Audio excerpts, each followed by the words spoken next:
Welcome to the WAN Show. We have a fantastic show lined up for you guys today with hot topics including Ubisoft. They went so long without us having anything too negative to say about them. The whole NFT thing. Okay, that was pretty bad. Well, anyway, it's even worse this week. They're decommissioning online services for a number of their old games with no alternatives to be seen. We'll be talking about that alongside I guess just the state of gaming in general. You can't talk about games getting decommissioned without also talking about how much it costs to pay for these gaming experiences that are so fleeting. In other news, an M.2 MacBook Pro teardown confirms it is basically an M1. Did I say M.2? You did. An M2 MacBook Pro teardown confirms it's basically an M1, except you, if you wanted to, I don't know, just reuse that chassis and change the logic board. So we'll be talking a little bit more about that later. YouTube is just randomly deciding that definitely adult content is actually for kids. And it's flagging it for kids, and it's giving it to kids. Cool. So that's bad. Also, NVIDIA is unable to back out of TSMC orders because actually, yes, your sales numbers were inflated by mining. Yes, they were. Yes, they were. Oh, and I'm going to have an update on the whole YouTube spam comment situation. I have been personally contacted by more than one YouTube employee about my comments from last week, so we'll be chatting about that as well. Interesting.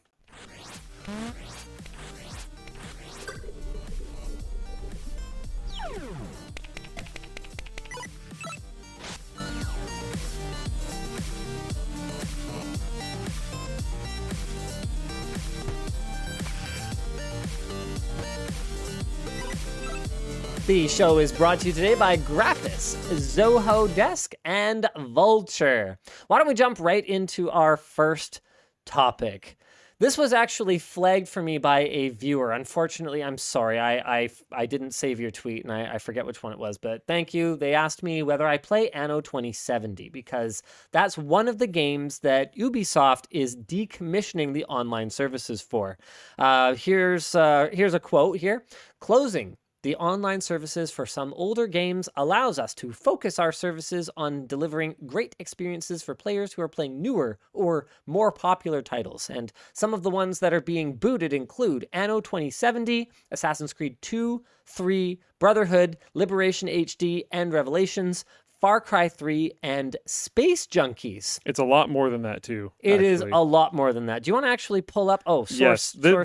This Here topic definitely needs a look at the Ubisoft website because the notes are not complete. Got it. But yeah, you can kind of scroll through the games. I think you listed a lot of these first ones. And there's Driver San Francisco, Ghost Recon Future Soldier, Prince of Persia Forgotten Sands, I'm Rayman scrolling Legends, down it for them right now. etc., etc. Now, we did some pre-show digging. We looked through some stuff. There's some oddities in here. I think what Ubisoft is really trying to communicate to people is that their own platforms are absolutely the worst. And if you ever want to play an Ubisoft game, you should play it anywhere else ever, or just don't play an Ubisoft game. The reason for that, as you can dive through here and see all of this, if you scroll down to Splinter Cell Blacklist, there's something really interesting.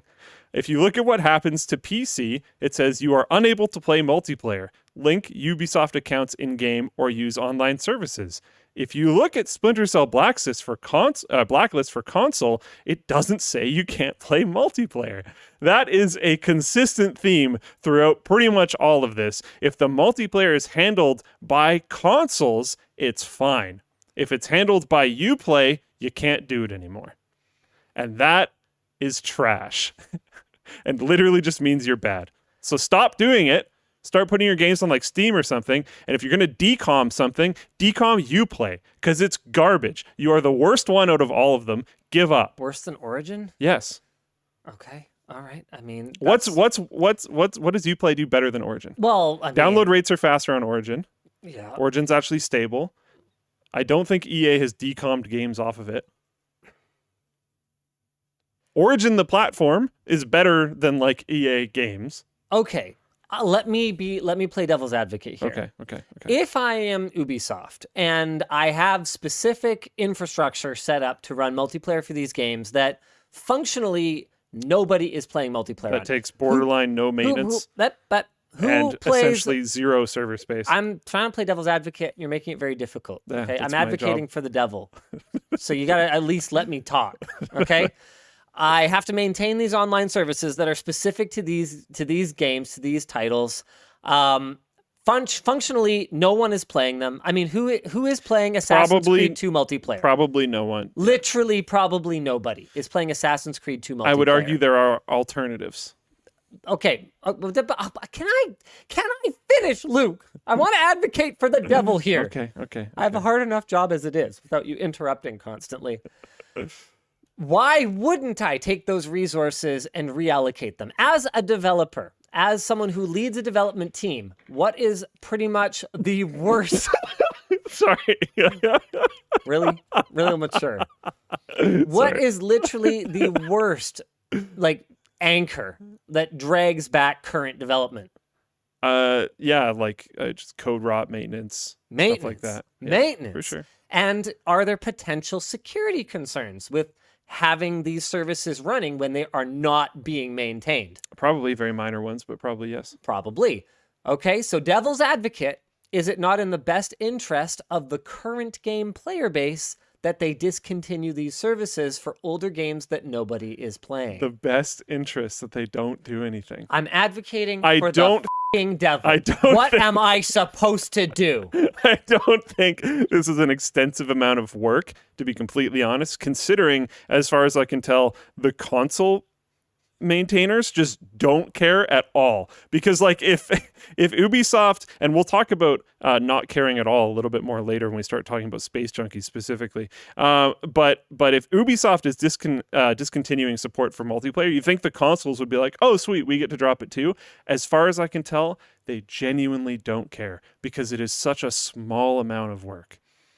It is so small. It takes so little. There's even little things like, oh, the ability to download DLC is being turned off. Yeah. Why? Why? That's not a multiplayer feature. I can almost understand the multiplayer stuff. No, I can definitely understand the multiplayer stuff more, right? There's more maintenance that goes into it. There's more of this other kind of stuff. This is just a file download. Okay, my devil's advocate hat is off. The answer is legislation that makes it so that the user owns the software. Because the fundamental problem right now is that when you buy a game, you are not buying a copy of the game. You are buying a license to use the game, whatever state it happens to be in. And that's the way that the software industry as a whole has managed to slowly but surely push things, because it gives them a much greater degree of control. If I was someone who was super into Anno 2070, for example, and I wanted to play multiplayer Anno, darn it, my only option now is to either play an older game from back when there were alternate multiplayer options. And it is possible. I actually don't know. I haven't tried multiplayer Anno 2070. It's possible there is a LAN multiplayer, although I wouldn't be surprised if there isn't. I will say, you and I, Hamachi or something. You and I have both played Anno a fair amount at this point. Yep. I've played a lot less than you, but still, you have exposed to me that the Anno developers seem to be quite beloved by the community. Yeah, they care. People like them.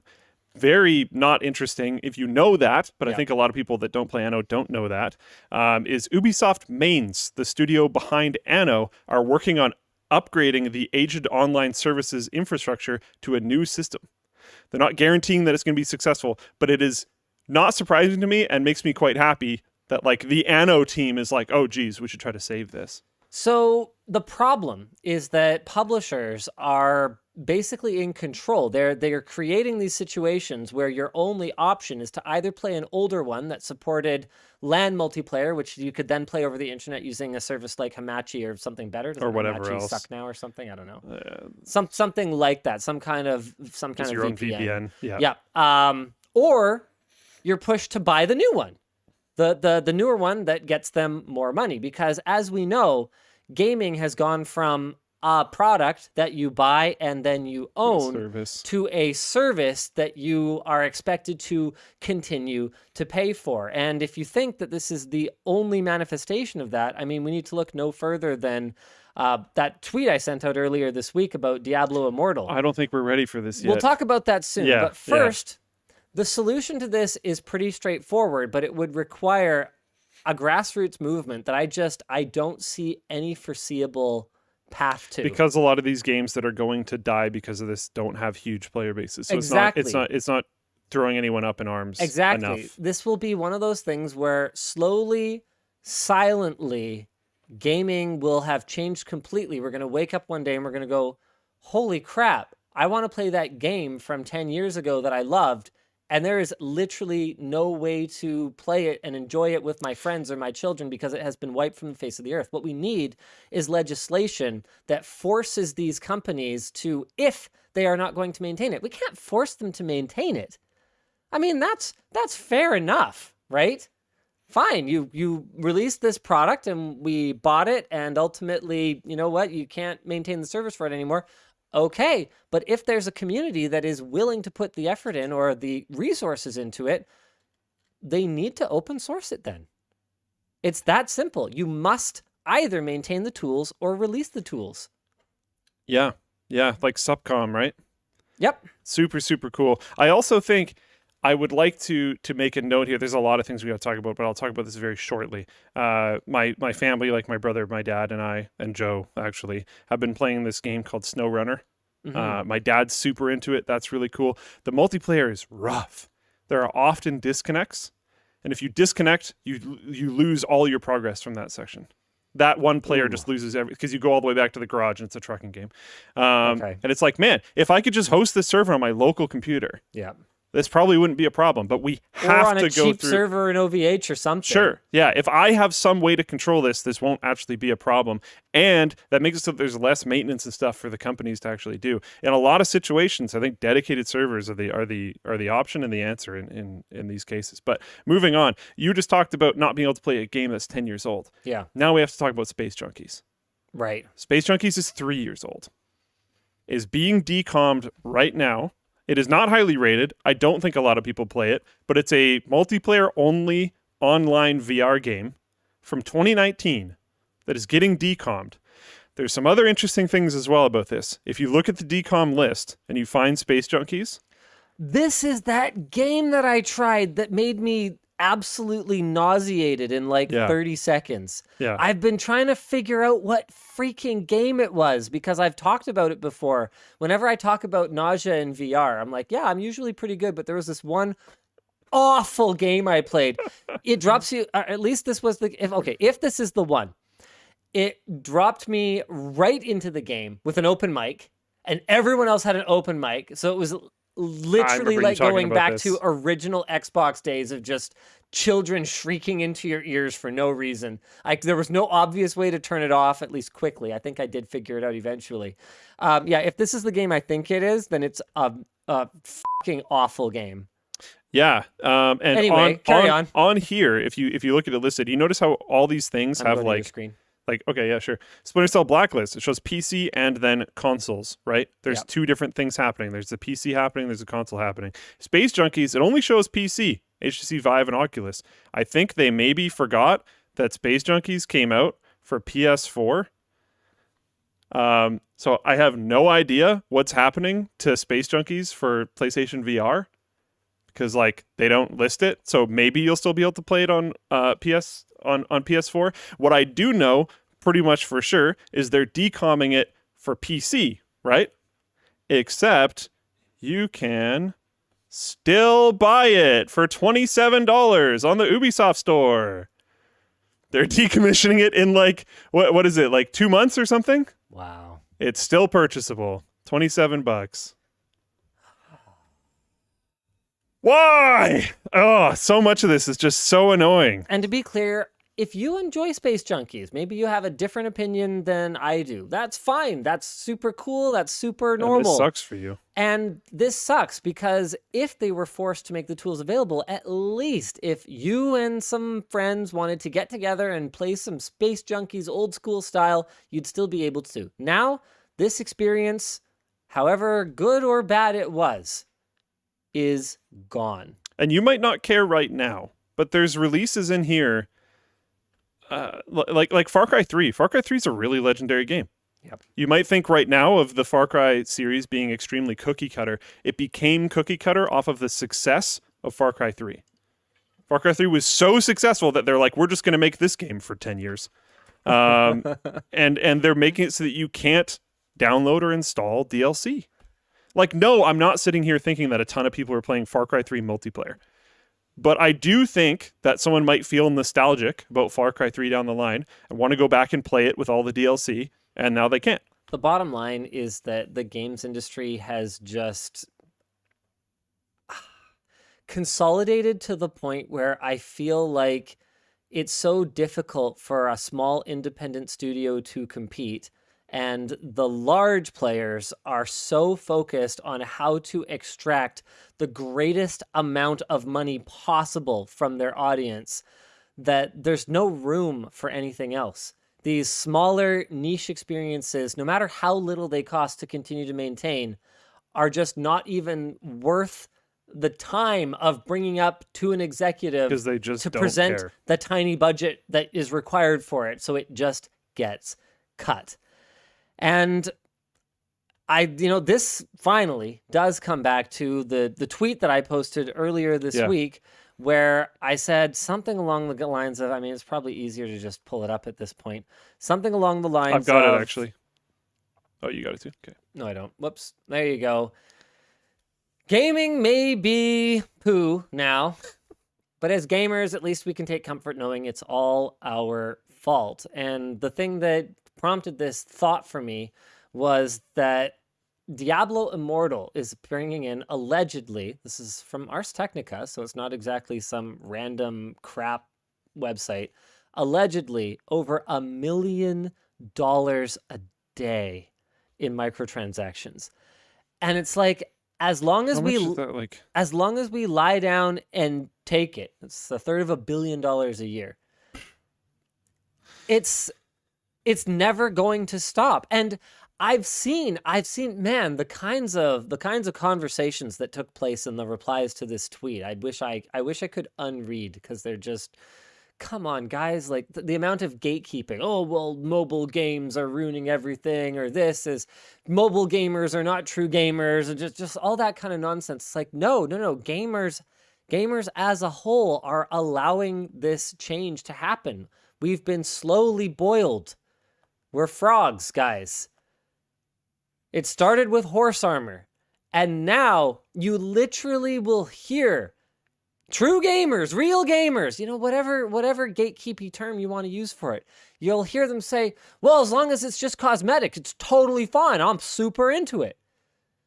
Don't you remember how outrageous it was for a developer to ship a game that wasn't done yet and make you pay piecemeal for the rest of the pieces of it later? Don't you remember? And I get it. I'm partially against that argument. Compared to a lot of what we've got now, where you've got pay-to-win mechanics that people are just like okay with, but the weird fanboys defending Lost Ark's pay-to-win was a interesting thing to witness. But you got to remember, this is an entire generation of people who grew up with this. What the are Pokemon cards if not pay-to-win? And it's and gambling. Yeah. From the very start. My childhood had pay-to-win gambling as an integral part of it. Yeah. So no wonder we accept this now. Yeah. Yeah, I think you talked about cosmetics, and I don't like being able to buy cosmetics. I've talked about that a lot on WAN Show, because I would rather cosmetics be a reward for in-game accomplishment. But in some games, like I would argue League of Legends, like if you want to make League of Legends free, how else are you going to monetize it? I don't mind cosmetics. And honestly, Actually, I kind of do, because they're getting to the point where I can't recognize champions anymore. I don't play League of Legends enough. Every once in a blue moon, I'll jump in with some friends, and something will attack me, and I'll be like, who the heck is this? And I'll assume it's a champion that came out after I quit playing, and then I'll be like, oh no, that's a champion I've known for 10 years, but couldn't recognize it because now they're a fire god demon. And I'm just like, what is this? Yeah, that was a big problem for me with TF2. I was super into TF2, Yeah. and then along came hats. Yeah. And not just hats, but all of a sudden there were these infinite different variations of weapon loadouts when the beauty of TF2 was that it was perfectly balanced. Toy soldiers, yeah. Absolutely perfectly balanced. And every class was so just perfectly, instantly recognizable. Maybe that's something we should do at the LAN. We should play TF2 Classic. Vanilla TF2. Yeah, vanilla TF2. No hats. I'd be super into that. No modded weapons. Mostly just because I want to play TF2. Yeah, I have heard from people that are like still into TF2 these days that they like those weapons because you can effectively make new classes by doing specific Right, loadouts. but that and stuff. unbalances the game. It That's doesn't the whole necessarily problem unbalance with it. the game. So fine. Have your modded server with your crap other classes, and don't make me play it. Yeah, it'd be cool if there was like vanilla servers. I wonder if there are. I don't know. There might be. People are saying it's still balanced. I mean, it might be. I have no idea. Sure. This is great. Unner over in the Floatplane chat says, I actually had my nephew complain today that a mobile game didn't have a cash skin shop. Yeah, I mean, that's what we're used crazy. to now. But that's where it's going. Blaming mobile gaming alone is missing the point. I mean, compared to a franchise like Halo. FIFA. Yeah, that too. Yeah. I mean, there's huge money that goes into FIFA, whatever it's called, Ultimate Team or whatever. I don't. But remember Halo? Like, people were angry about the cash shop in Halo, and I read it all wrong, because people were originally stuff that I read about their anger about the cash shop was how expensive things were. And that already for me is just like, dude, just don't buy it. Like, why is this even a conversation? This is literally not an essential item. Yeah. The option of just not buying it. I mean, just don't buy it. The best way to like get angry and protest this is to not buy it. But clearly, gamers as a whole have proven themselves at this point to be incapable of doing that. Yeah, and the thing that I didn't understand about it was it wasn't just that it was expensive. People wanted more. They were unhappy that there wasn't enough stuff. And I was like, what? You want more things in the cash shop? And people were like livid about there not being enough stuff in the cash shop. It was so confusing. And then this subreddit that I thought was complaining about the fact that there like was a cash shop or that how expensive and stuff that it was, would start pinning the weekly things that were in the cash shop at the top of the subreddit. This isn't Microsoft doing this. This is the community encouraging people to buy from the cash shop, which is like, whoa. Like, I don't remember my friends encouraging each other to buy League of Legends skins. You know what I mean? Yeah. Like, it's so weird to me. And like, I ended up following more into the depths of trying to figure out why people were trying to defend Lost Ark being a pay-to-win game, even though it like clearly is. And I started looking into it, and people were getting frustrated that there was caps on how much they could spend. Right. But the caps were like huge amounts of money. And they were like, that's frustrating. I want to spend more. I have a daily cap on how much I can spend. This is BS. What is happening? What is going on? Yeah, I don't know. I have chats with my son, and actually my daughters too, now that they're getting into gaming more, that goes, what is this? Does this exist in the real world? No. Do we spend money on this? Nope. Okay. Cool. Like I have stuff. I have bought cosmetics. Like I bought Rocket League for like $4. I think like it's fair. A million years ago. Up to a reasonable sticker price for a game. Yeah. Somewhere in the neighborhood of $30 to $100, I think is fair. And I have no problem to a point with DLC, as long as it's, I mean, and again, maybe it's just a generational thing, as long as the DLC is styled after something along the lines of an expansion pack. If it's adding substantial content, then absolutely. Exactly. Like I have, oh man, I've spent like probably $150 on Anno DLC. But every time it's like adding an entire new like biome that you can explore and like new characters and new missions and stuff that clearly wasn't actually part of the original game. Like we've talked about this before too. Like I don't feel like I need a new Anno. No.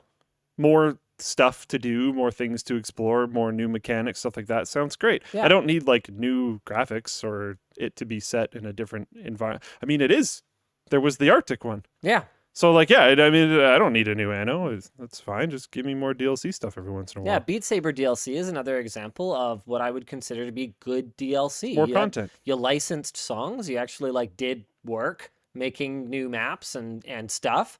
And I have no problem with that whatsoever. You want to talk about cash shops and adding skins? What about Twitch bits? Yeah, I think we've unanimously always said Twitch bits are crazy. Yeah, don't use them. Don't give us Twitch bits. Don't give us Twitch bits. Why? Why are you giving Twitch like is it like half this wasn't the money? the gotcha that I think you thought it was.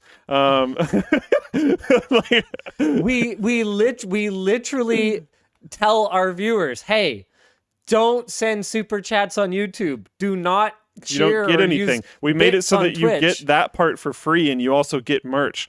So we wanted to give you something. We made merch messages so that you can interact with the show and you also get your order in the mail. Yeah. It's not just nothing. You actually get something. Yeah.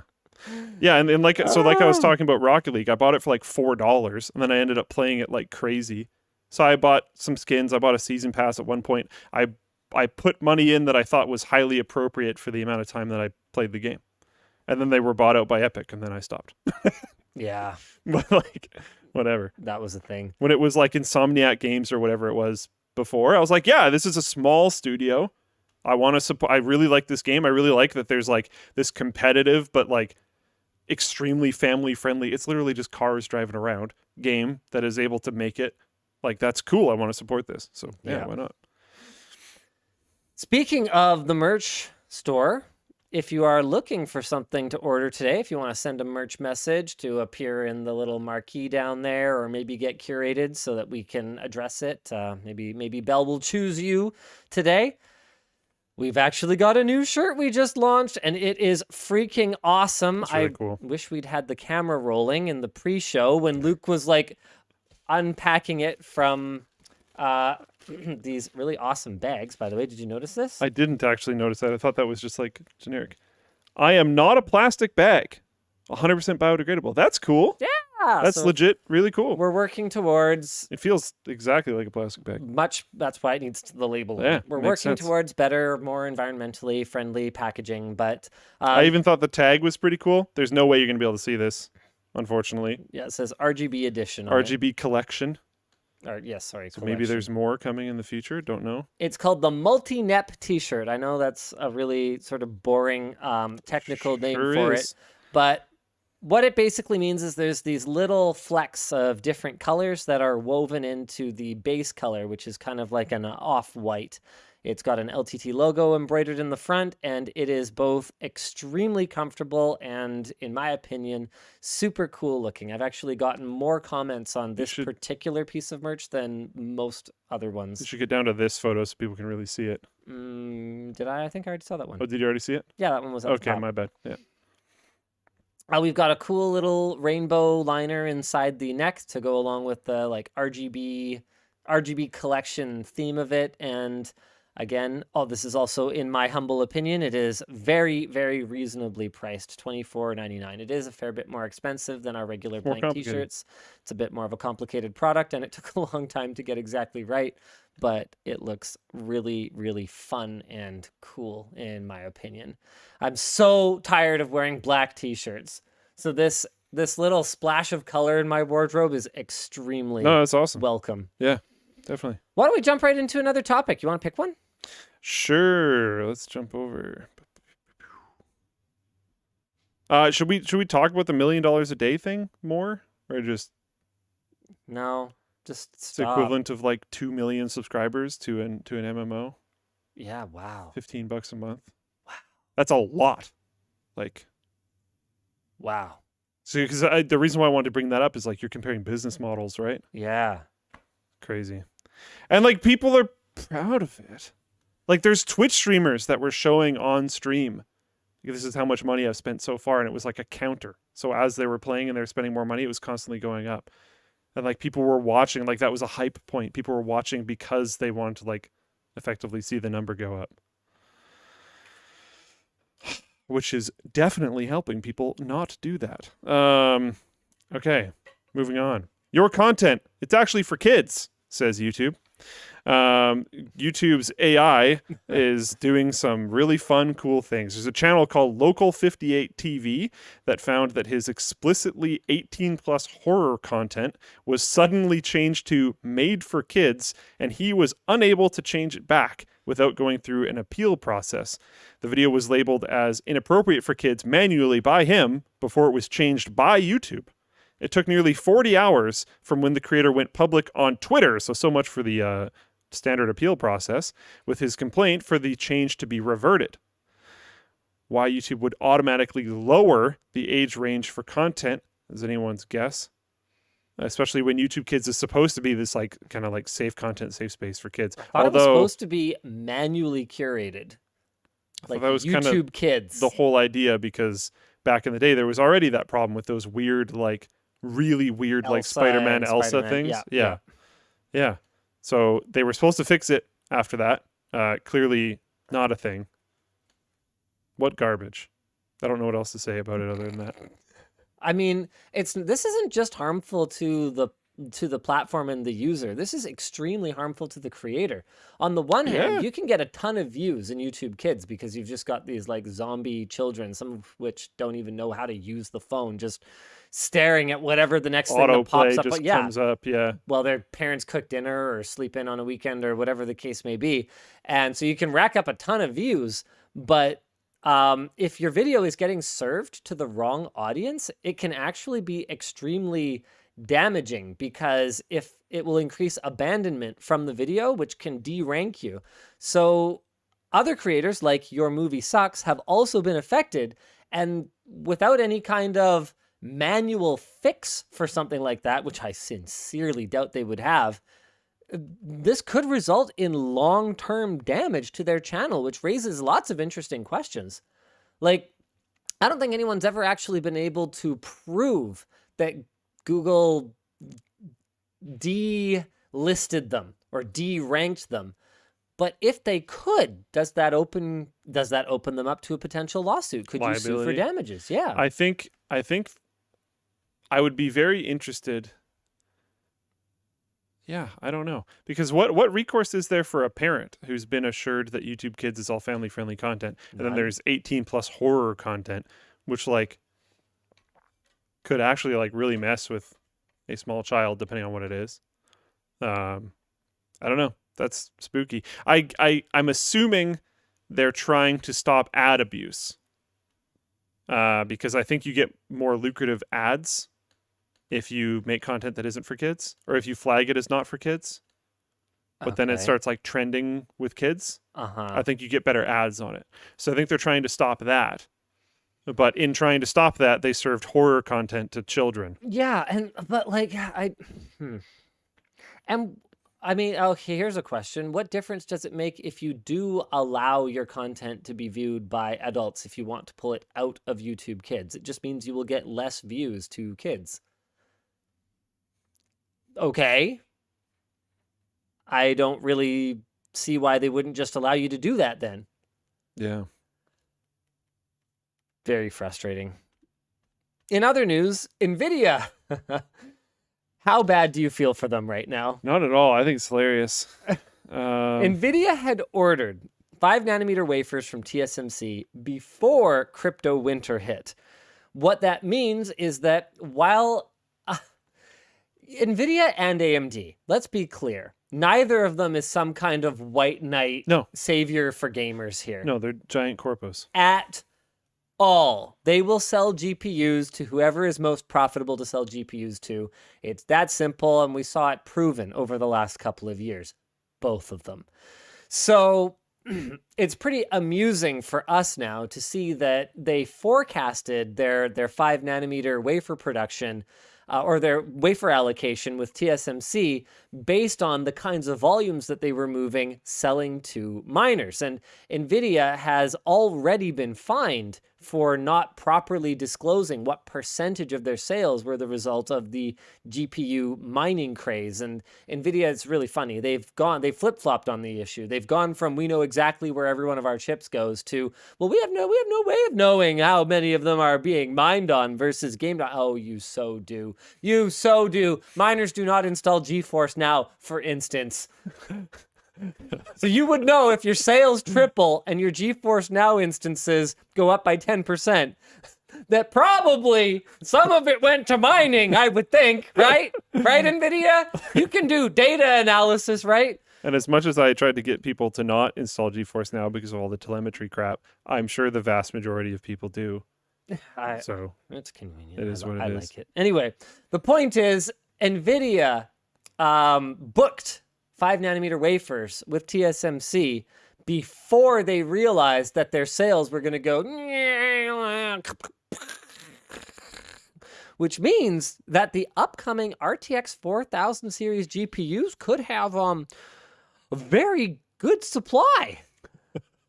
Extremely good supply, potentially, to the point where NVIDIA was trying to back out of a pretty significant amount of the wafers, as far as I can tell, or else I don't think this would be in the news. TSMC just straight up was like, nope. They are apparently unwilling to make any major concessions. They have agreed.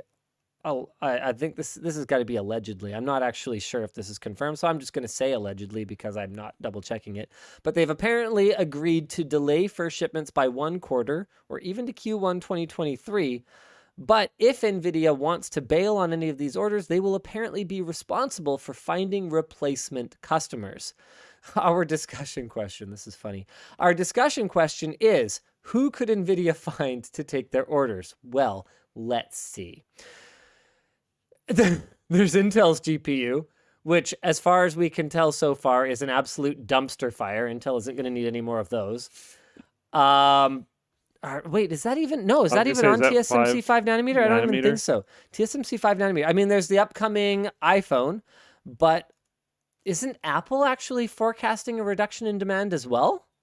So Apple probably has as much, if not more, allocation than they need. I know Samsung is sitting on, apparently, piles of smartphones, like way more than they usually would be because of the weakening of demand heading into what appears to be a potential global economic recession. Yeah, I don't know. Huawei? I don't know. I don't think anyone's really going to be clamoring at the bit to bail them out. Yeah, okay. Humboldt to F over on Twitch says automakers. That's a good question, but actually no, that's exactly it.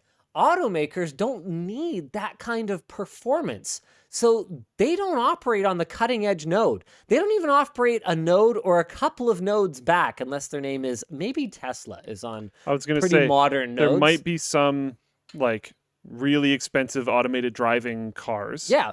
But that was a whole drama around the whole automotive chip shortage, where chip foundries were telling the automakers, "Hey, you guys got to update your crap because we can't keep these ancient manufacturing processes running. Like, this is actually not feasible. We can't ramp up more of this garbage. You guys need to redo your designs on modern nodes so that we can take advantage of the economies of scale at these modern nodes that everything else is freaking running on."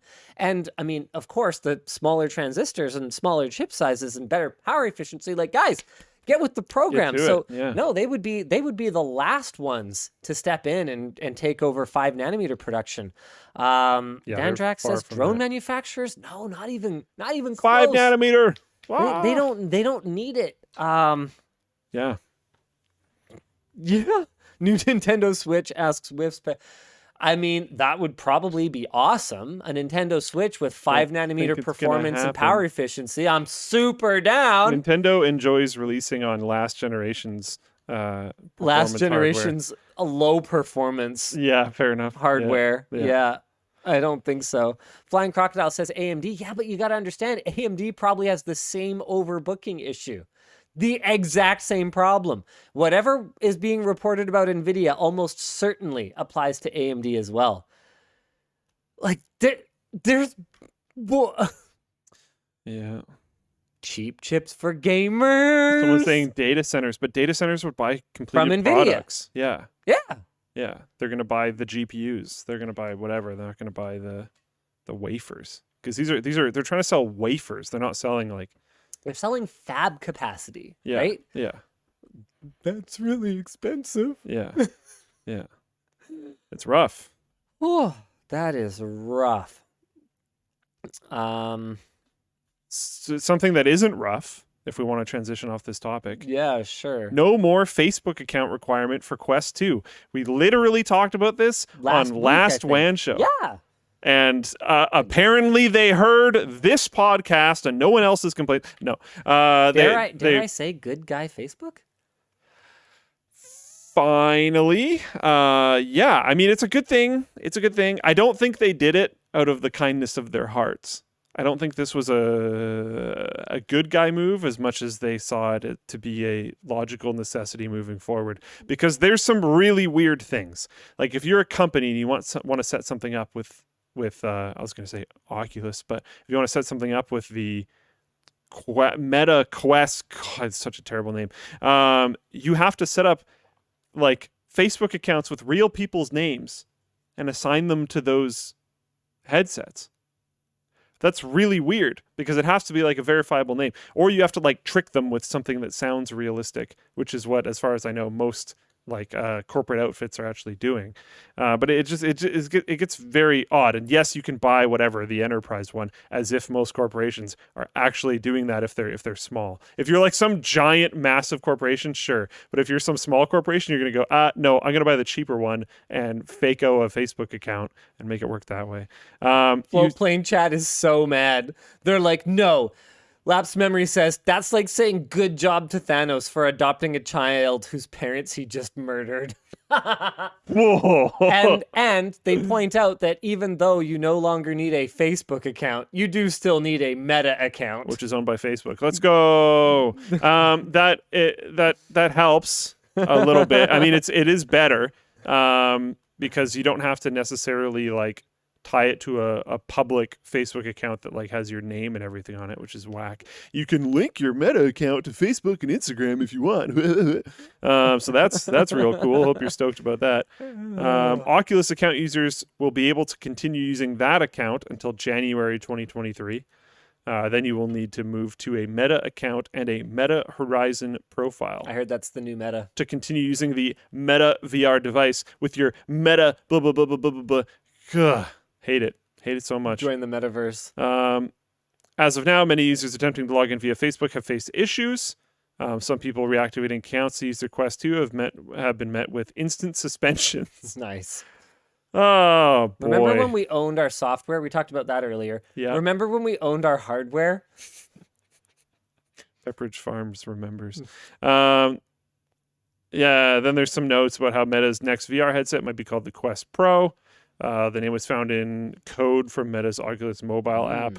Codename Project Cambria, which is what I've heard of, has been shown off already and could be Quest Pro and could have full color pass-through capability, depth sensors, yada yada. Some people are estimating the final retail price to be $800 to $1,000 USD, which sounds expensive unless they are fully planning on maintaining previous products along with this one. Mm-hmm. Right. If they're discontinuing previous products, it's too expensive. They're not going to launch it at that. Yeah. But if Quest 2 and Quest Pro exist simultaneously, then it's probably fine. Then I could see it. I got to tell you, I don't think that I'm going to be able to go to inside-out tracking. If Valve goes inside-out, I think I might just have to keep my index forever. Unless it gets wildly better. Yeah. Well, one of the things that it doesn't work so for one thing, when you are swinging your arms around really fast and a lot, sometimes they can be easily carried outside of what can be tracked conveniently from a head-mounted device. And number two is that because when I stream Beat Saber, I put on full body trackers, I don't see any way that you would manage that with inside-out tracking. Not with tech we have currently. But it may not be feasible to even continue to compete with Meta in the space. Like I was looking at the that they even are. I was looking at the market share numbers, and it's like not even on the same. Yeah, there's a note in here that says, "Is Meta going to take over the VR space?" They already have. Like I hope Valve keeps bothering, or someone else keeps bothering. I mean, there are other niche high-end headsets. There was one that we were talking about on WAN Show, I think a couple weeks ago or a few weeks ago, that looks amazing, but it was like $2,000 or $3,000 or something stupid like that. Yeah. When I like pissed off the whole world, so I think it was around 8 years ago when I said that VR wasn't going to take off for 5 to 10 years. I don't know if you remember that. And then it took about 5 to 10 years and then it took off. So that was pretty cool. But I think the like first jump was the Quest 2, because that was really big, right? Especially when You mean the first Quest? The first Quest was. Oh, you're saying the Quest 2 is the jump. It hit pretty mainline there. Oh, I see. Yeah. I mean, other companies tried. Samsung had that weird like thing you could put your phone in. That was dumb. That was super dumb. I hated that. That just made people think VR was bad. But yeah, with Quest 2, like, what was the one that went just like gangbusters? Was that Quest 1 or Quest 2? Quest 2 launch date. Yeah, October 13th, 2020. I think that's right, because COVID hit, and then that Christmas, Quest 2 just went crazy. They were sold out like everywhere. That was the first like notable jump. I think I called that that happened later than I expected. And then I think there's going to be another one. And then I think there's going to be another one after that when companies other than just Oculus start making headsets that like can actually compete. Loudface Bob on Floatplane makes a good point. It says first jump was when they dropped the price of the original Oculus to $300. It still wasn't mainstream then. Yeah, and it still didn't really pop off. That was a very good thing that needed to happen. But for mainstream adoption, not for the health of the VR hardware market in general, in my opinion, because it's basically just subsidizing the hardware with your data. Totally. Something that no one other than Facebook has the capability or willingness to do. Yeah, for sure. But yeah, like Quest 2 that Christmas was huge. The amount of Quest 2 sales was monstrous. And like VR games actually started to sell like pretty okay. It's cooled down a fair amount since then. Which is why I don't think it's like actually really here yet, is because it has cooled down. And like indexes are still like $2,000, and like it's still a bit of a rough space to get in. But yeah. But hey, at least the show is brought to you by Graphus. Graphus provides post-delivery email security that neutralizes email risks unseen by secure email gateways. They use a patented machine learning AI technology that monitors communication patterns between people, devices, and networks to reveal untrustworthy emails. Graphus analyzes messages in real time, integrates at the API level to detect social engineering attacks, and activation takes only a few minutes. So don't wait, get 30% off and 2 months for free with Graphus at the link down below. The show is also brought to you by Zoho Desk. If you run a business, you know just how important customer service is to retaining clients, and Zoho Desk is a context-aware help desk to help keep customers happy while your company keeps doing what it does best, whatever that is. What does context-aware mean? Well, Zoho Desk's AI assistant Zia helps you quickly see your customer sentiments at a glance, whether it's from online chats, phone calls, emails, or elsewhere. And you can keep your processes fluid with easy automation options and pull up sales or product information with Zoho Desk's built-in document library. Plus, your agents will have access to a ton of different dashboards so they can keep track of metrics like ticket traffic and happiness ratings. So find out why 50,000 businesses worldwide trust Zoho Desk for their help desk needs and save 50% with ZDesk50 or code ZDesk50, using the link down below. Finally, the show is brought to you by Vultr. Vultr provides high-performance cloud servers, bare metal, storage, and managed Kubernetes at a fraction of the cost of big tech. You can deploy instances with your preferred OS through 12 pre-selected operating systems, and you've got the ability to bring your own ISO. Their networking features are optimized for multi-cloud deployments thanks to VPC peering and Direct Connect, and with 25 server locations worldwide, you can spin up a low-latency infrastructure solution for wherever your users are. With Vultr's Talon Cloud GPU, you can deploy fractions of NVIDIA A100s to affordably handle even the most advanced workloads, and with the Vultr Kubernetes engine, they take a load of the hard work on for you so you can operate and scale with confidence using a 100% free control plane. Right now, you can get an exclusive 30-day, $150 code for new signups. Just go to getvultr.com/WAN. That's getvultr.com/WAN. Rogers went down? I don't think it's an interesting topic. Well, the most interesting thing about we have a telecom here whose cellular network absolutely pooed itself at 5 a.m. today. And one of the most interesting things about it was that my aunt had her home alarm system start beeping because it lost cellular connectivity starting at about 2 in the morning. That sounds very annoying. They were able to disable it for 5 minutes at a time. So because she had to come and take care of the kids today, my poor uncle had to sit next to the alarm panel for the rest of the night and disable it every 5 minutes so that she could sleep. Poor thing. Because otherwise it would just go. Can't you like shut it off somehow? I mean, they're not savvy enough to like find the speaker and desolder it. Okay. You know? Yeah. Yeah. Yeah. Pretty rough, I guess you can't like break or flip it because that would be a security problem. So there's some battery backup somewhere. Yeah, she didn't tell us. I mean, obviously, if we could have... There's probably ways around it. Get it? She didn't tell us because she Rogers. Anyway, sorry. Yeah, she didn't tell us. Otherwise, we could have told her, hey, you know, just chill, stay at home, take care of, you know, my uncle who didn't sleep. You know, guys, why don't you guys take it easy today? She just showed up at our house and was like, yeah, this happened last night, lol. Okay. So just so you know, I'm not a monster. I wouldn't have been like, yeah, come in and take care of the kids anyway. But pretty rough. So that was the whole thing. Apparently the Ottawa police had to tweet out telling people to stop calling 911 to ask when their cell phone will be working again. Oh man. Every once in a while. Yeah. Every once in a while, humanity just disappoints me. This is really funny. Alex did up this topic and put an I told you so in here. I don't really have a discussion question or a discussion topic, more just an I told you so for Colton, who switched a large portion of the office to Rogers this week, despite me telling him they are crap. Every telco is crap. They're all just crap in different ways. And I don't know the last time that there was like a service provider that had a national outage. I mean, that's fair, but I've also had my fair share of issues with TELUS, our current provider. And I drop calls all the time. I have better connectivity in my house with Rogers. I honestly, I was happiest with Bell, even though everyone told me Bell was garbage.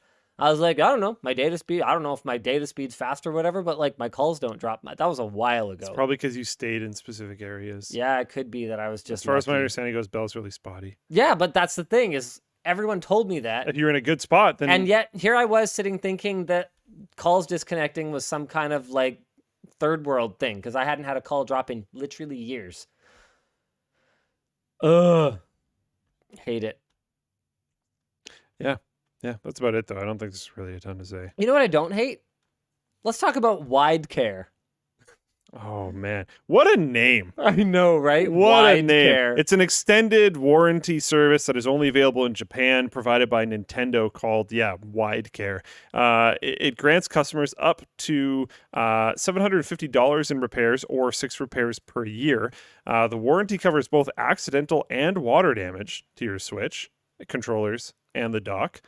Price is $15 a year or $1.50 a month or 2,000 yen and 200 yen.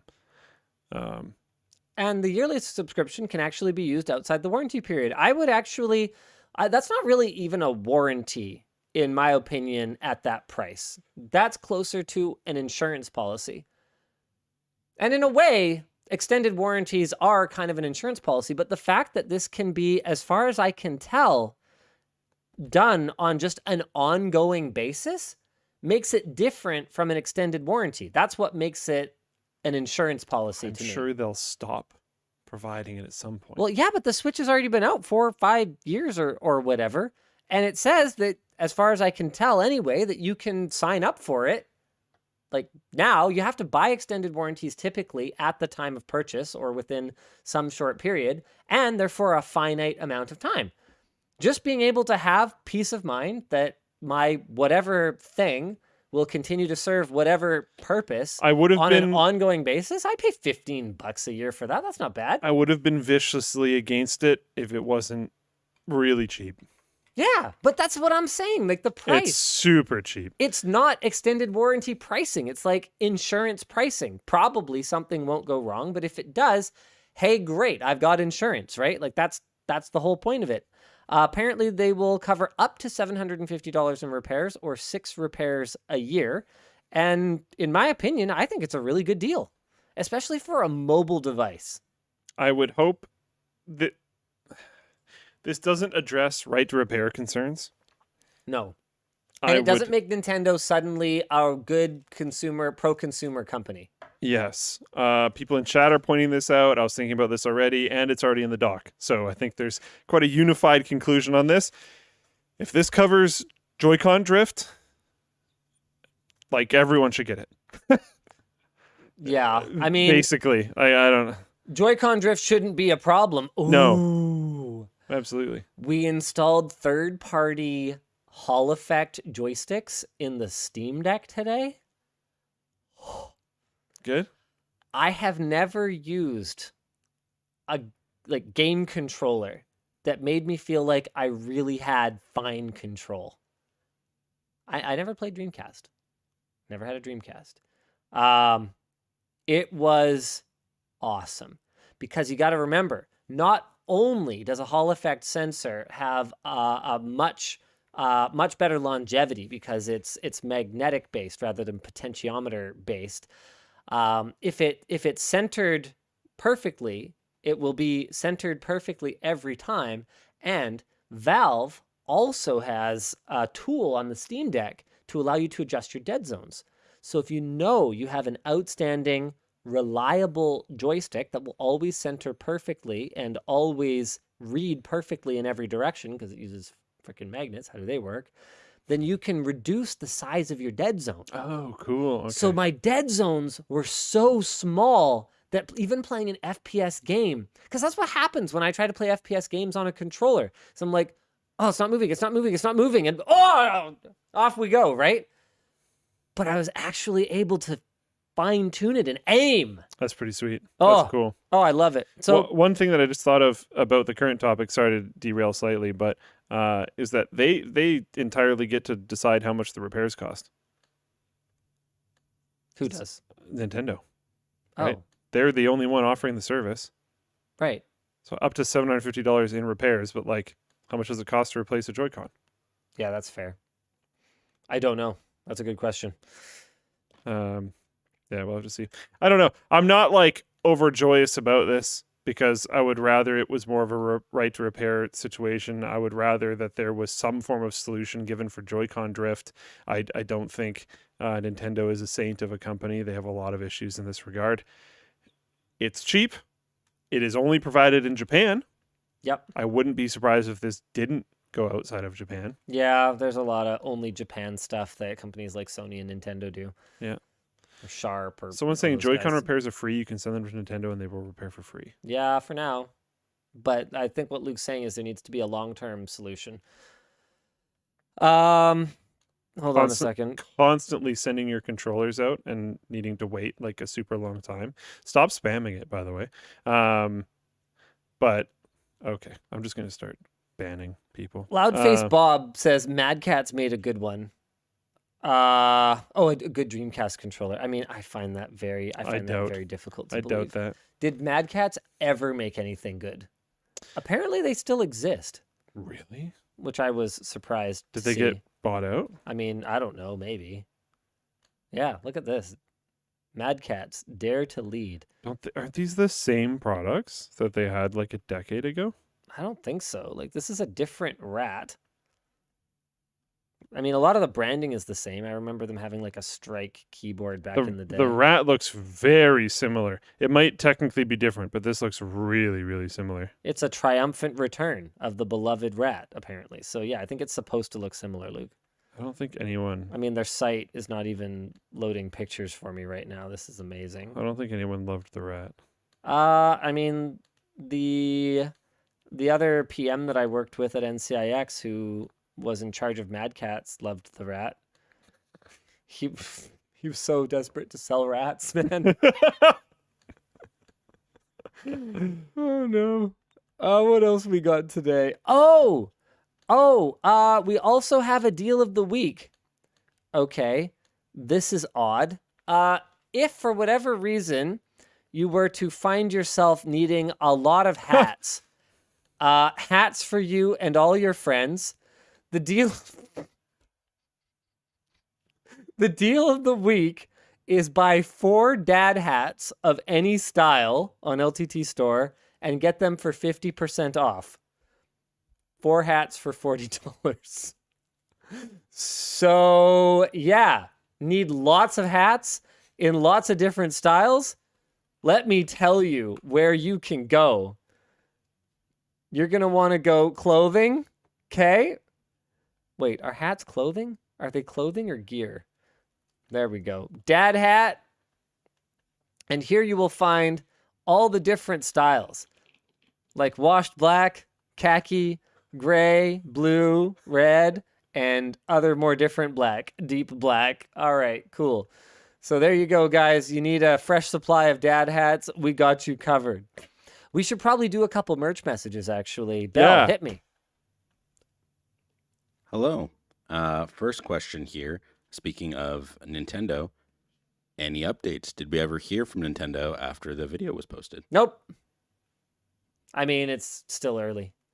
There's plenty of time. Realistically, I don't think there's a whole lot that they can say about it. Everything that we did was here, legal.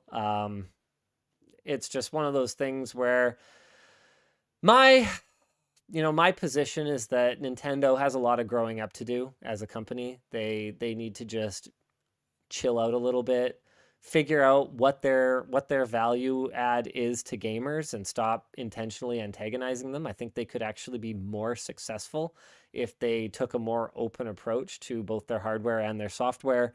And I get very frustrated with their hypocrisy, where they'll go after emulation as a whole and the developers of emulators, and then they'll go and use emulators.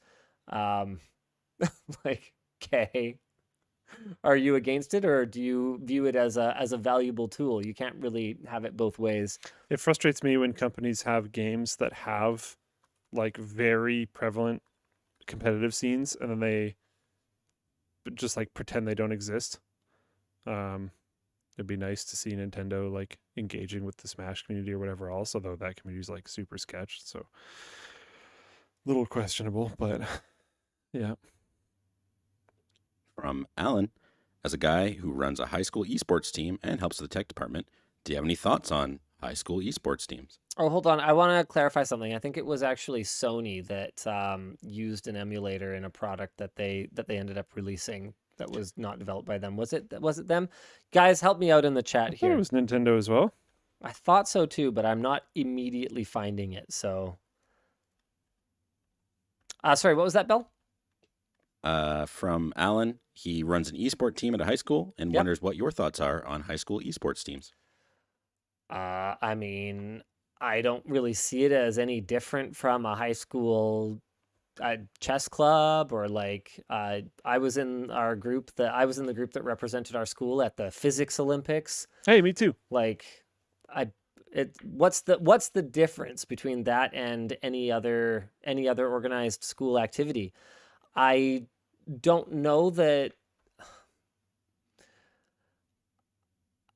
I don't know that I would want it to become like an all-consuming thing for my kids at that age. Like I'd like them to make sure that they're also getting their fair share of physical activity, but I think that it's like any other school club. It's a great way to foster relationships with like-minded people and build friendships. And I think there's a lot of opportunity to learn a lot of the same things that you would in any other organized sport, for example, like teamwork and communication. Yeah, I mean, I don't know what else to say about it. It's a school club. I would focus on those things that you just said. Focus on getting them to effectively. Don't make it very, very hard for them to tell that that's your goal. But teach them like life skills, leadership, communication, stuff like that. From Sam, we're looking for another Linus paint tips. Any suggestions for outdoor painting or porch painting? Oh, porch painting is tough. Pretty much anything you walk on will wear off. So if I had to paint a walk-on surface, I would be sure to use a stain, something that soaks into the material, like an oil or a stain, because when you recoat that kind of stuff, it's sometimes, not always, a lot less work, because it soaks into the material, which means that it's not going to flake off in quite the same way that a paint would. And once paint starts to fail and it starts to flake, you have to go at it hard and get everything possible off before you recoat it. Otherwise, it will continue to flake under the new paint, and it will create like cracks where moisture can get in, and it will start to lift up all the paint. So you'll basically just be wasting your time. As for outdoor, I mean, yeah, the main thing is prep. Prep is most of the job. Applying the paint to the wall is like a third of the battle. So you got to make sure you get everything scraped off. Scrape, sand, white, prime, paint. Anywhere the paint is failing, cracking, alligatoring, peeling.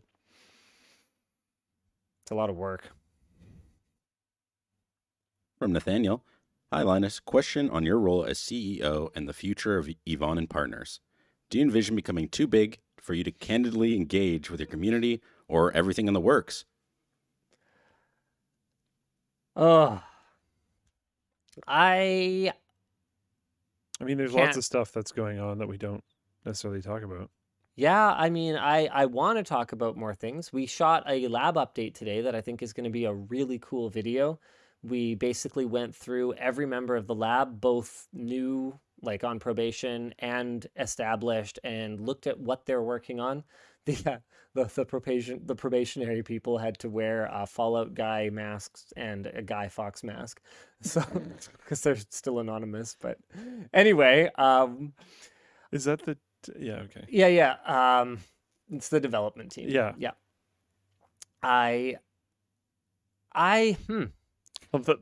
Is it just the development team? Is anyone else? No, everyone else is cleared for camera. Do you envision becoming too big to candidly engage with your community? Man, I don't want to. I don't want to be so big that the lawyers have to do a sanity check on what I say, and I don't want to get to the point where I'm so detached that I don't have our own internal checks and balances to make sure that I don't say anything too stupid. I mean, as it is, we're not at any risk of that, because I need both my hands to count the number of people that will just tell me I'm a idiot when I say something stupid, and that are able to get me to back down on a bad idea. I mean, we actually had something like that happen this week.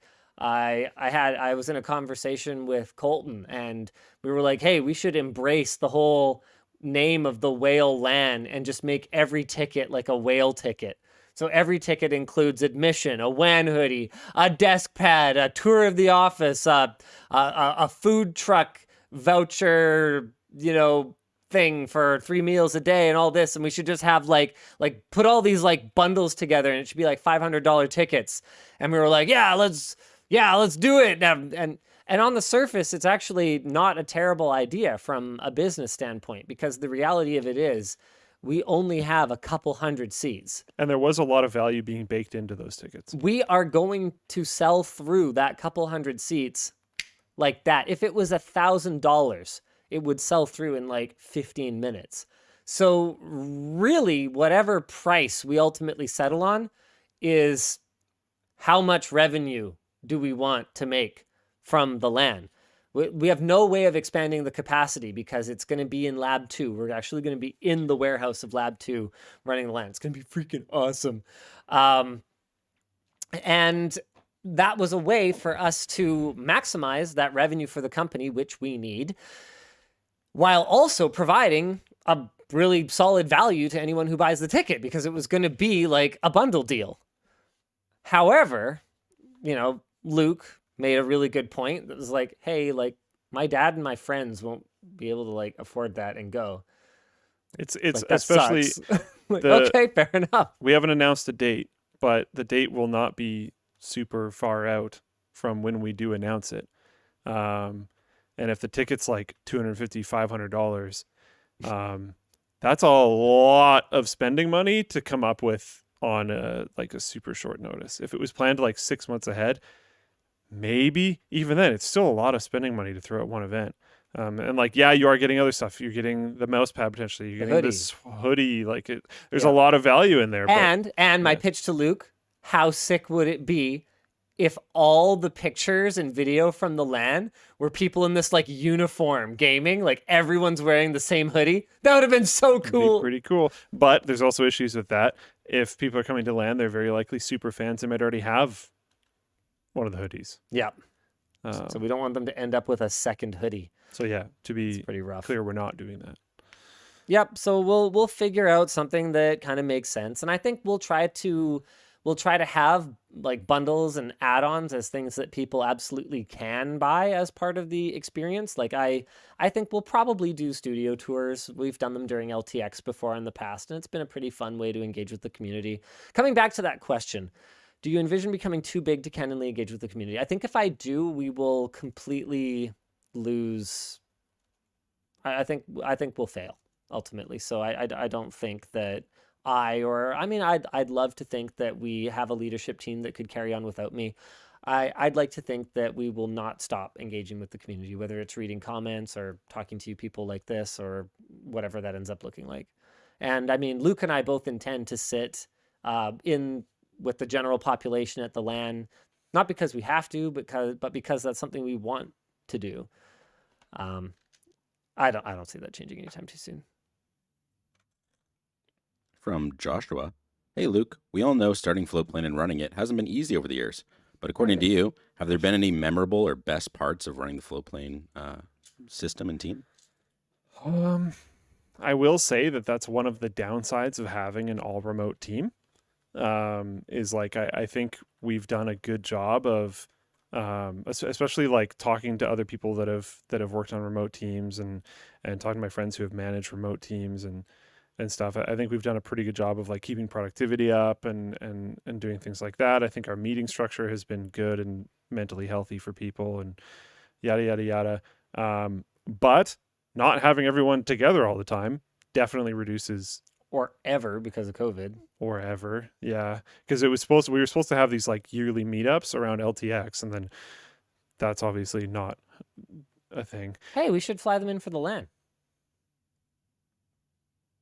I'm down. Some of them are in like overseas.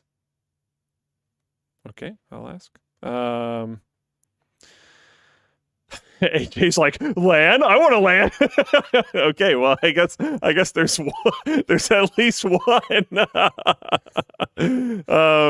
Okay, yeah, well, I'll try to figure that kind of stuff. But yeah, it limits the possibility of some of those types of moments, right? Some of those team building kind of moments. So I try to create that as much as possible. But yeah, it is limiting. I remember.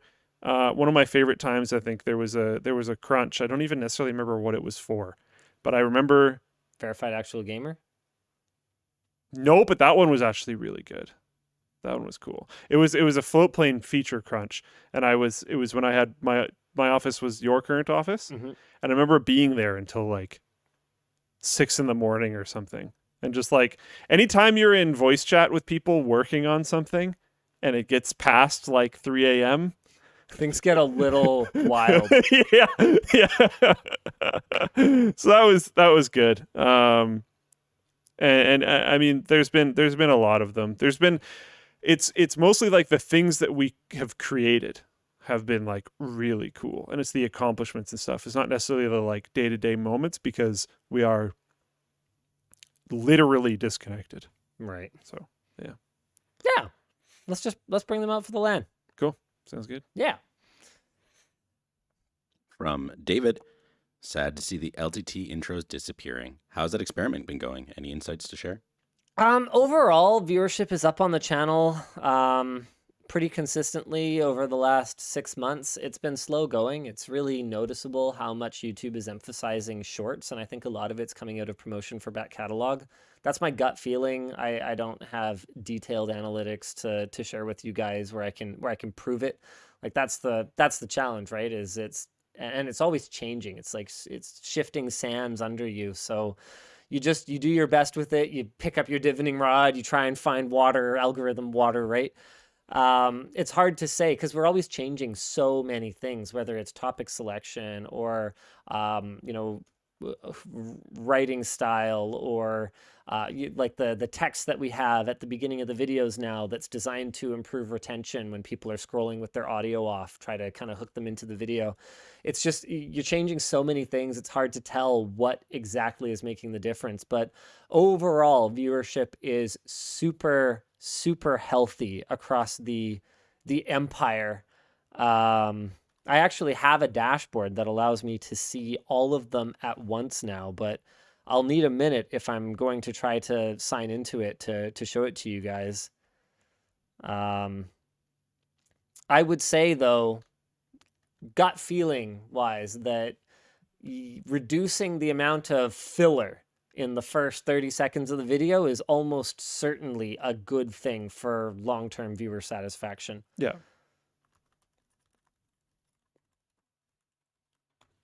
In the meantime, from Thomas, question for Linus and Luke. What kind of quality control and continuous improvement processes are there at LMG? We do so much stuff. That's a difficult question to answer because we do so many different things, and each department is going to have different ways of handling that. Yeah, that's a lot. I don't even know. I don't even know I mean, we review every video. I mean, okay, you in your development digest, you were talking about that super cool new thing that allows you to roll back stuff. Oh, that's not out yet, but yeah, I mean, I don't know that. We're going to be working with a system that's going to allow us to do A/B testing and rollbacks. But in regards to quality control, like we have a CI/CD pipeline. We could talk about this for a super long time. But, yeah. All right. I feel like it would probably be a bad idea for me to show this particular number. So I'm just gonna, hold on. Don't worry. I'm being very responsible, Luke. I'm being a very responsible boy who only shares analytics that don't matter. There. Okay. You're covering with Notepad. I think that seems fine. Argo. That was the name of it. Yeah. Yeah, it's not out yet though. Hold on, let me just fix this up. Okay. All right. Yeah, this should be completely fine. So this is a super cool little dashboard that I have that actually has all of our almost scrolled the page.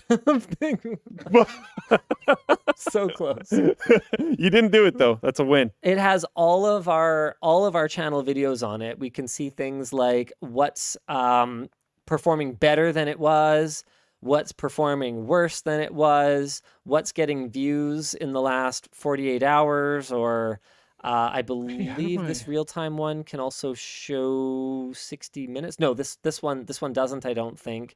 And then if I dig deeper into the analytics, I can see see more. Here we go. Hold on, I just need to make sure I don't show anything that'll get me in trouble. Because I think if I just straight up am like, yep, here's our CPMs, I'm going to cause some headaches for some people that I like a lot and want to continue working with. I hate how this dashboard works now. I actually cannot understand why it doesn't just show me the overall views, not by content. I just want to see views. I can't. Views by channel. How do I just combine them? Options, hide metric. Okay. All right. Here, maybe you guys can help me with this.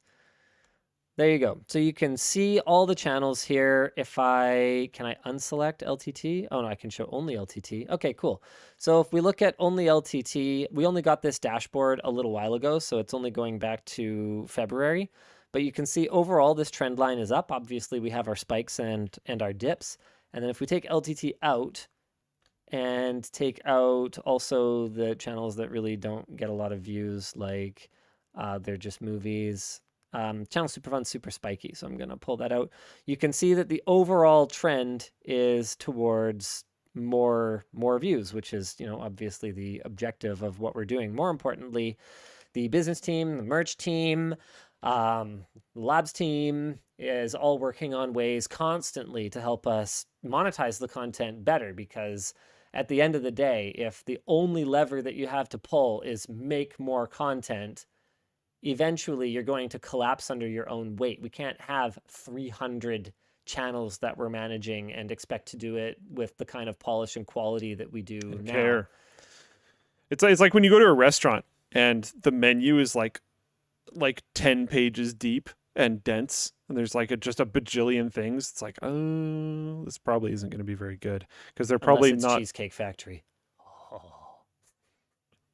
I Do they love have Cheesecake Factory. I don't know if I've ever. Oh, their menu's ridiculous. I've been there once. It's a novel. I've been there one time.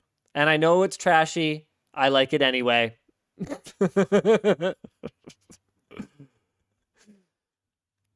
All right, I don't want to stir up any controversy, Oh, but no. this stood out. This is from Patrick. Linus, why do I see you in regular shoes during the YouTube shorts?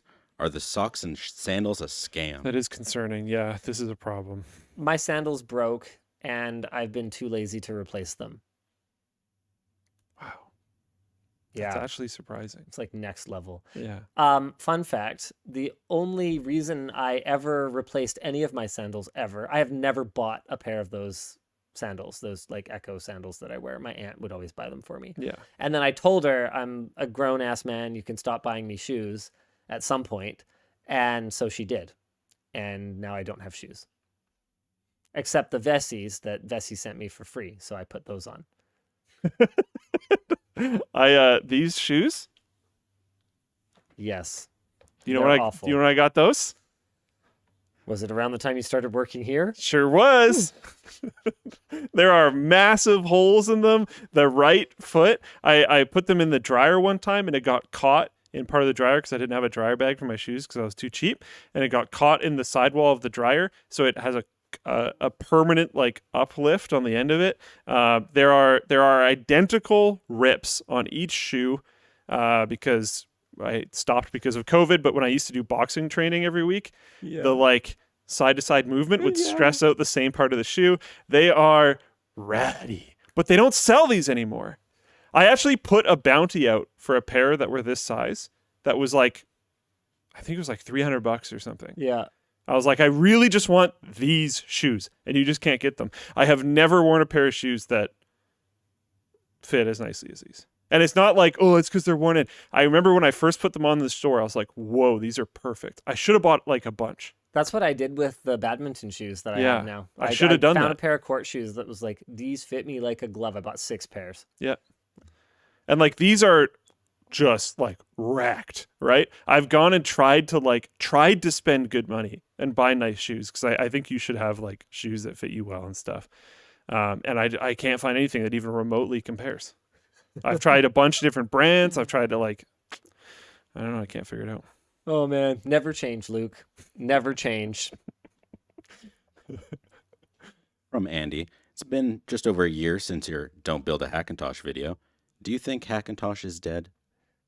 Oh, wow. Yeah, pretty much. Yeah. I mean, it's very clear that the software innovation that Apple is putting into macOS is Apple Silicon centric going forward. I think they still sell some Intel-based Macs. Do they? I don't even know. I know nobody's talking about them. No one cares about them. Yeah, the Mac Pro. Mac Pro is still for sale for the time being. So it will be at least some years after the last Intel Mac rolls off the line that you will still be able to run macOS on Intel Silicon, but I just don't see it being viable in the long term. From Sensopi. Hi, Linus and Luke. Hope you're doing well. I wonder if either of you like Lego or if you have any favorite sets.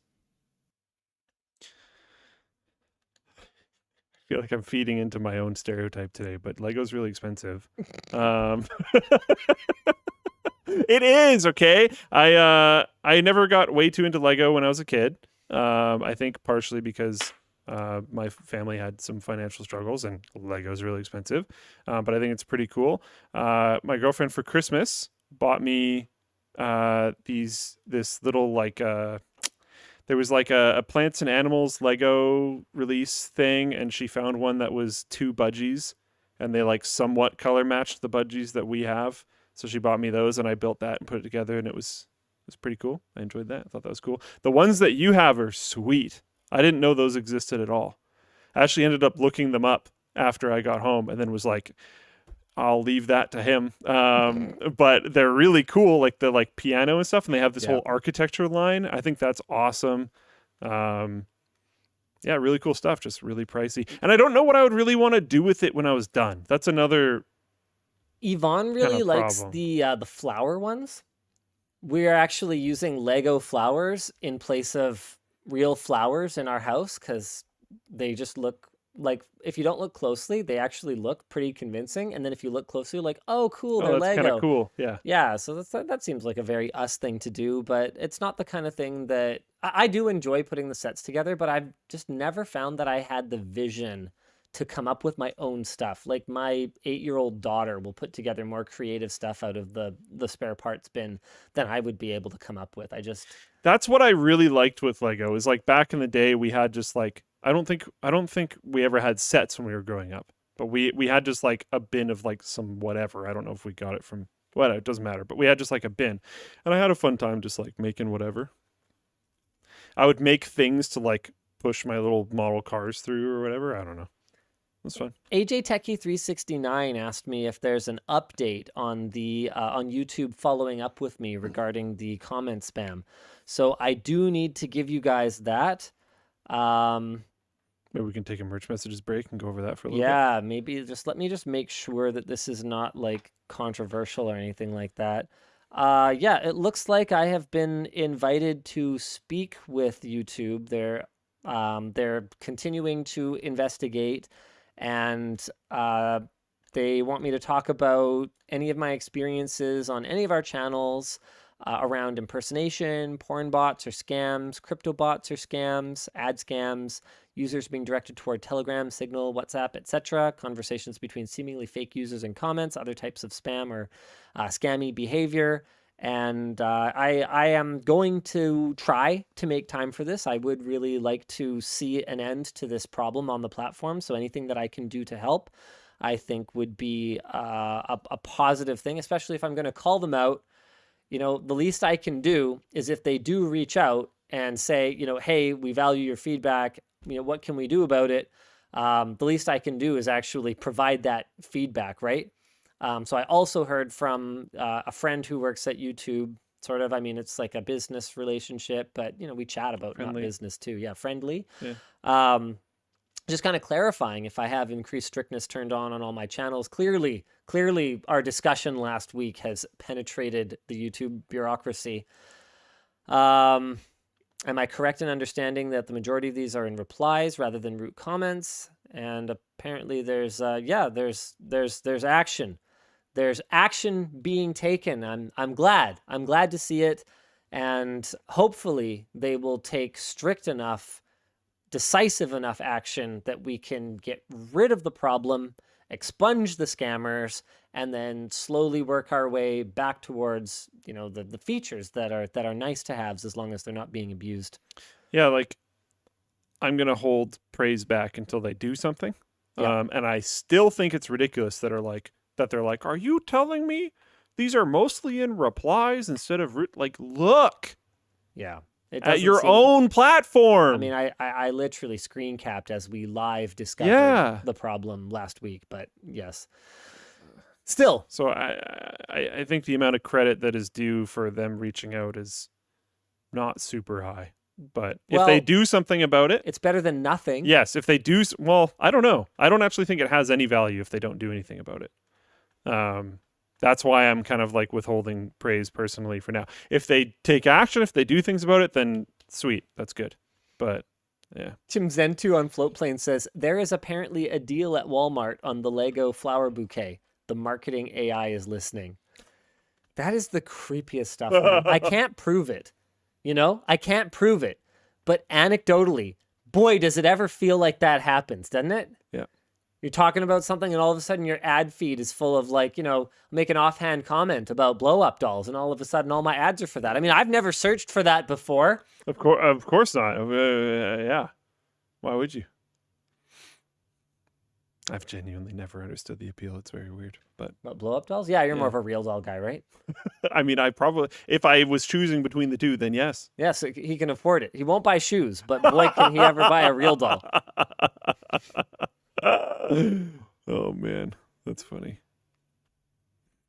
To add more to people's search, from Tao, what are your thoughts on blue light filtering glasses? I think that they seem to filter some of the blue light and that there seems to be some evidence that that could be good. How good? Whether it's worth the money or the inconvenience of wearing glasses if you don't already need them, that I don't know. I personally don't bother with them. Yeah, no, me neither. And that's I thought they were really interesting when I first heard them. me too. Um, I tried them and then I tried them, and seemed like they might help a little, but it's so hard to tell. Like, it's so hard to tell because there's no way to run a controlled experiment to know if they're working for you. It's all completely subjective. really hard to trial as far as I know as well. From Max, any updates on the spammer you called last week? No, I got a message back from them and then I was lazy. They asked me to send them the comment and I was like, oh, I could go check the WAN archive and I could go find and I could go into my YouTube dashboard and I could go look for that comment, but it's my weekend. So I didn't. I'm sorry. I know I said I would. Because they want to rope you in. They want to get you to do things for them. Yeah. That is not difficult to do. And then eventually the next, because there's this like mental concept thing where as you do tasks for people and as people do tasks for you, there's like trust built. Oh, okay. Regardless basically of what the task is. So am I just too lazy to get scammed? In this case, yeah, I guess so. Nice. Yeah. Nice. Yeah. Nice. From Anon, my 16-month internship at AMD has shown me the fact that PC hardware is insanely complex and is a miracle that it works. Yeah. Is there anything about CPU or GPU design that is just black magic to you and you would love to know how it works, is designed, etc.? All of it. I was going to say the whole thing. I love it. It's super cool. It's one of those things where I know I'm not smart enough to make it, so I just sit here and publicly love it lots. That's literally my job. Yeah. From Those Bagels, what did you think of DeBauer's CPU contact frame and would you suggest it to others? Or is it snake oil? Asks Those Bagel. I don't think Roman would ever try to sell anyone snake oil. And yes, it works. It does what he says it does. I don't know that I would recommend it just because it will void your warranty, assuming you tell anybody you used it. So I don't want to take a position on that, but we have validated on multiple instances using different kinds of coolers that it does in fact work. Cool. But yeah, DeBauer's legit. He's not going to sell you. Oops, I accidentally curated the wrong thing. Do we have any more topics we want to talk about? I don't really know. Let's skim through. I could talk about some of the cool lab stuff that's in that video. I think they should watch the video. Yeah, they can, but like the automated game benchmarking, the automated like keyboard tester dude out of a jig. Yeah, like, watch the video. Yeah, man, we're gonna be able to test. Like, okay, did you know that active noise canceling headphones will compensate if you're wearing glasses and there's like Whoa, enough leakage no, I didn't. that your bass response sucks? Huh? Yeah. They have like pressure sensors or something? No, but they have a microphone inside. So if they figure out, hey, we're not getting enough bass in here, they'll boost it. Huh. So cool, right? Smart. When you really start diving into the engineering of things, it gets yeah. It's that whole like you don't know enough to know that you don't know enough concept. Holy crap. What? We're announcing the Whale LAN event. Yeah. Okay. July 29th, 6 p.m. to July 31st, 10 a.m. You heard it here first. There will be approximately 200 tickets available. They will go live later next week.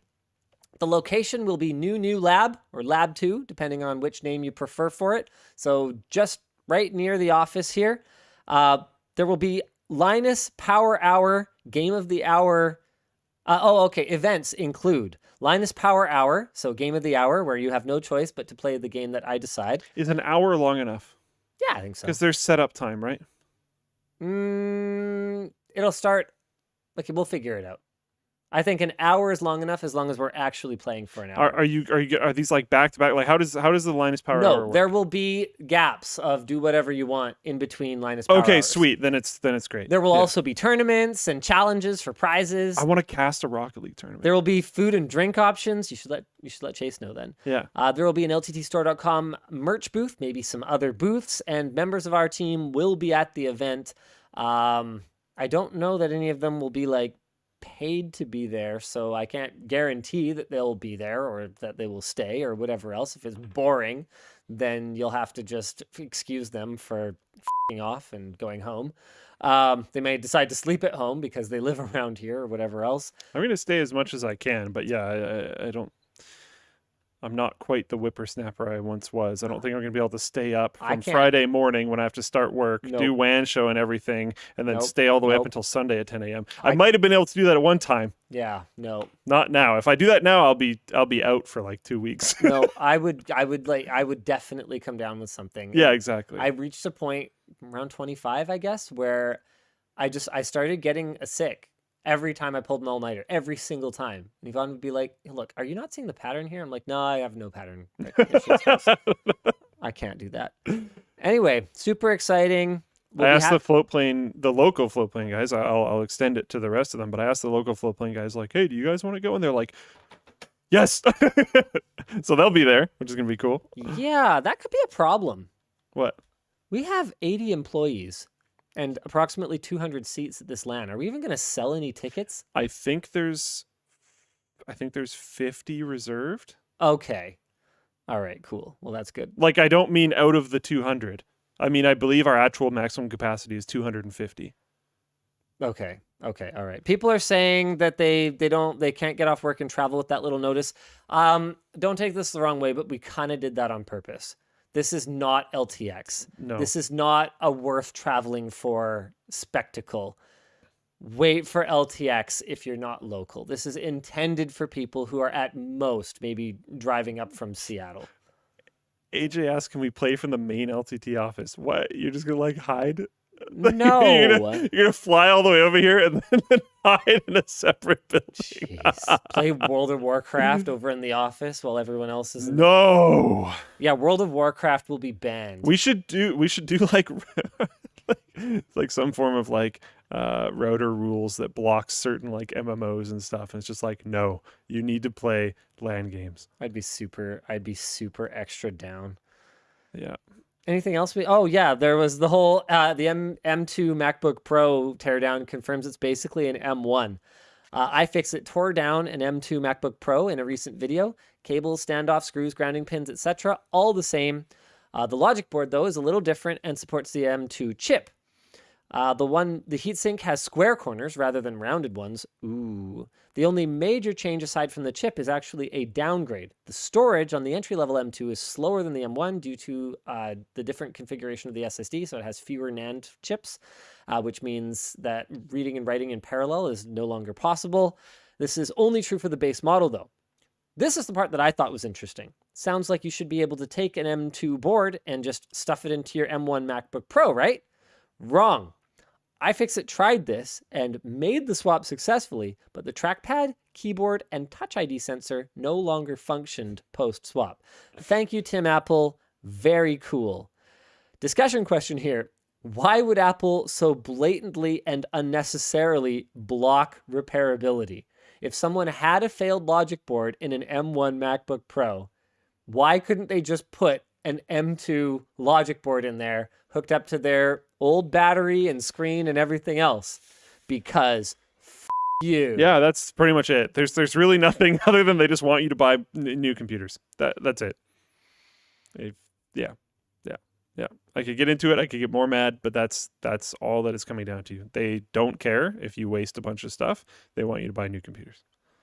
Also, sort of relatively breaking news, as expected, Elon Musk pulled out of his Twitter purchase deal and is Doesn't getting pull out of much. sued by the twins. Yeah. I didn't know if you read that story either. Let's just talk about the Twitter thing, though. I didn't know anything about this until you mentioned it when you first sat down. Allegedly twins. Let's just say allegedly everything. But yeah, allegedly he's trying to pull out of this Twitter deal, and then Twitter was like, "We will bring legal action." Blah blah blah. Yep. You must buy us. Yep. Or at the very least, boy, could he ever get sued for a lot. Because on the one hand, I think it's like stock manipulation. There's a pullout. Right? Yeah, there's a pullout clause of the deal that would cost him $1 billion. But then Twitter could also probably sue for very significant damages because of all the stock price movement that has taken place, all of the sort of intangible damage that has been done by employees leaving and just general unrest at Twitter that's taken place because of this whole saga. This is going to be interesting. There's some folks jumping into chat saying, well, they lied on their numbers, so he would win anyway. Yeah, it's not going to be that straightforward, boys. Going to be a pretty complicated one. Wait, Musk pulled out. He recently tweeted letting everyone know he's not pulling out anymore. Sorry, what is this? I'm seeing news articles from 40 minutes ago saying that he pulled out. I don't even know what his Twitter handle is. When we're just using, it's probably just Elon Musk. Well, it probably is, except oh yeah, it is. Okay. When we're just using the term "pull out," this gets a little confusing based on recent Musk news. Yeah, I know, right? Because he was also tweeting recently about like doing his part for the U.S. Birth rate. Yes. So like, if people are referring to that, like, yeah, maybe maybe he's still all up in there. Stay classy, Elon. All right, and you guys stay classy until we see you next week. Same bad time, same bad channel. Bye. How are we going to deal with WAN and the LAN? WAN LAN? Yeah, we're going to do it from there, or are we going to do it from here and then just go over there? Oh, yeah, we'll do it here and then we'll go there. Yeah.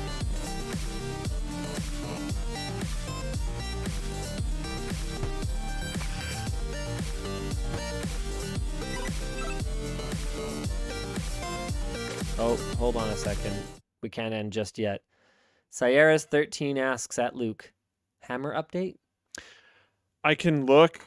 You should look. The last time I looked, it had been over a year, and there was no update. Let's see. So,